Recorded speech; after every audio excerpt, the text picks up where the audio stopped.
Spade, tell me what you're up to. I'm trying to cover my Privates? privates with a neck warmer. Yeah. Because I'm just really We just cold started the down climb up Yeah. the hill. You can probably see way in the back there where we've come from. We have been going now about 4 or 5 hours. And we're just stopping. We're just coming up to the slope on the base of Mount Sidley. And then we'll go up to those rocks.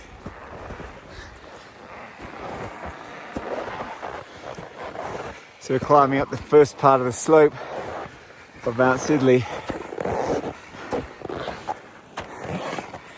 Got our crampons on. We're heading up to the rocks, above the rocks. Somewhere probably 700 meters up from here, pulling our sleds and stuff.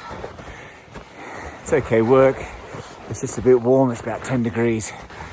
So everybody's getting a bit hot.